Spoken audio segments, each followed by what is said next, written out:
Assalamualaikum warahmatullahi wabarakatuh. Perkenalkan, nama saya Wahyu Oktavian, NIM 1801859, kelas B. Video kali ini saya akan mempresentasikan uji kompetisi 1 pengantar rekayasa perangkat lunak dosen pengampu Pak Ali Tarmuji. Di UK yang pertama ini, tugasnya ialah mereview tugas e-learning dari pertemuan 1 ke pertemuan 4. Baik, untuk tugas pertama ialah tugas 1A, pendaftaran di WhatsApp grup PL 2020. Bergabung dengan WhatsApp grup tersebut bertujuan untuk sarana komunikasi dan informasi antara dosen pengampu dengan mahasiswa. Kemudian tugas 1B, pendaftaran di mailing list PRPL 2020.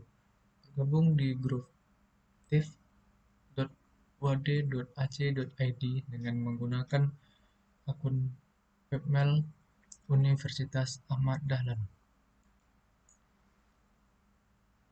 Tugas 1C, pendaftaran di gitlab.com dengan menggunakan email webmail.wad.ac.id sebagai email aktivasinya. Tujuannya untuk mengetahui pengelolaan dan progres dari proses pengembangan perangkat lunak yang akan dikerjakan nantinya.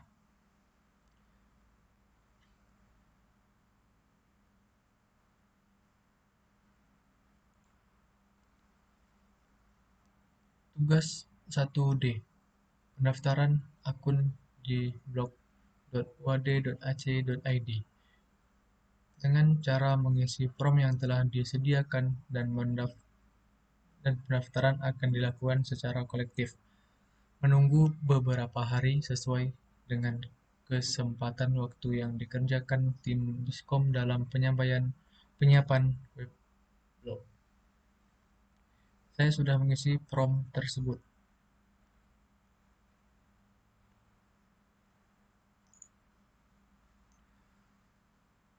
Kemudian masuk ke tugas 2A, yaitu persiapan alat pengembangan. Laptop saya yaitu laptop HP Pavilion Gaming 15DK0042TX.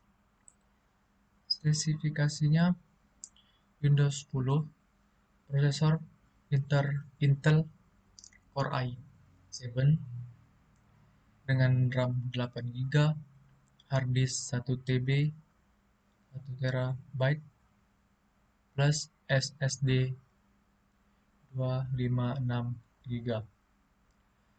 Kemudian aplikasi web programming yang akan digunakan nanti adalah web server lokal yaitu Exam. Aplikasi mobile programming yang saya gunakan adalah Android Studio. Browser yang saya gunakan adalah Google Chrome. Text editor yang akan digunakan nantinya adalah Sublime Text. Kemudian aplikasi tambahan yaitu Git Client yang digunakan adalah Smart Git. Tugas 2B, pendaftaran proyek aplikasi berbasis web ataupun berbasis desktop.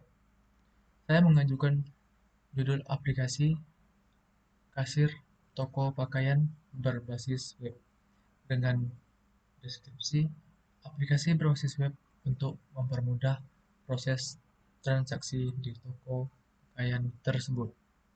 Dan aplikasi tersebut sudah mendapat persetujuan dari dosen pengampu.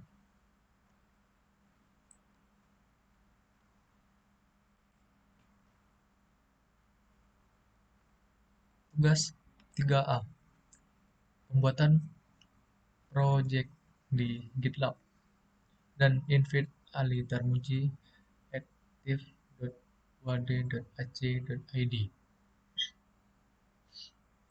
Pembuatan proyek yang pertama kalinya hanya diisi dengan readme.txt sebagai contohnya saja. Setelah membuat proyek,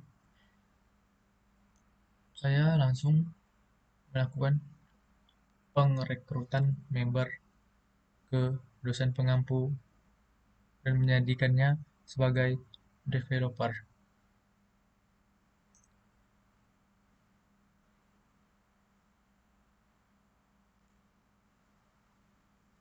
Kemudian tugas 3B, pemasangan Git client atau plugin Git di editor. Git client yang digunakan adalah Smart Git. Di bawah ini adalah proses yang telah berhasil mengklon project dari GitLab ke dalam aplikasi Smart Git.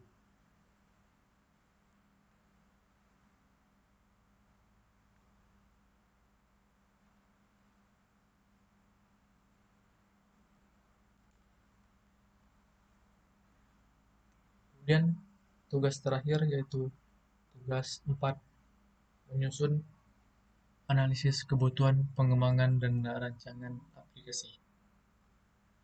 1. Analisis kebutuhan hardware. Hardware untuk pengembangan ataupun untuk developer meliputi keyboard, monitor, printer, mouse, power supply, RAM, prosesor, dan unit penyimpanan seperti hard disk dan SSD. Hardware untuk klien ataupun komputer yang akan menggunakan aplikasi yang kita buat nanti sama seperti hardware yang dibutuhkan developer, yaitu keyboard, monitor, printer, mouse, power supply, RAM, prosesor, dan unit penyimpanan. 2. Analisis kebutuhan software atau sistem. Software untuk pengembangan atau developer meliputi sistem operasi bisa Windows maupun Linux atau yang lain.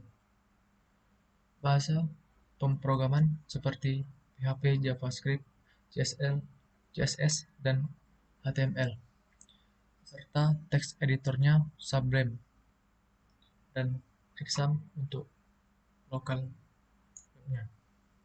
Web browser untuk menjalankan aplikasi tersebut bisa Chrome, Google Chrome, maupun web browser yang lain. Software untuk klien ataupun dalam menjalankan aplikasi yang dikembangkan meliputi web browser untuk menjalankan aplikasi dan juga Exam jika ingin mengaksesnya tanpa hostingan. Software atau aplikasi yang dikembangkan meliputi text editor untuk bahasa pemrograman yang digunakan nantinya dan juga Exam untuk mengaksesnya dengan web browser dan Git client. Analisis kebutuhan database atau storage. Di sini akan menggunakan basis data yang berbentuk SQL dan query melalui phpMyAdmin. Aplikasi ini juga tidak banyak memakan memori dan RAM. Analisis kebutuhan prosedur, proses bisnis, tata cara sistem, dan lain-lain. Terdiri dari 3 jenis, yaitu instruksi cara pakai, cara yang diperlukan untuk memakai untuk mendapatkan informasi yang digunakan, instruksi penyiapan data sebagai input, dan instruksi operasional. 5. Analisis kebutuhan personalia atau SDM yang terlibat dari sisi developer maupun sisi klien. SDM yang terlibat di sini ialah developer sebagai pengembang dan pemelihara aplikasi tersebut, admin sebagai penginput dan data atau barang dari supplier sekaligus memantau proses transaksi, kasir sebagai pengguna aplikasi untuk melayani transaksi dengan pelanggan, dan pelanggan sebagai penerima output yang dihasilkan dari transaksi melalui aplikasi ini dalam bentuk nota. Aplikasi kemudian 6. Analisis kebutuhan dokumentasi mencakup dokumen analisis, dokumen desain, dokumen perjanjian, pustaka ataupun referensi, catatan teknis, hasil rapat, dan lain-lain sebagai acuan dalam pengembangan.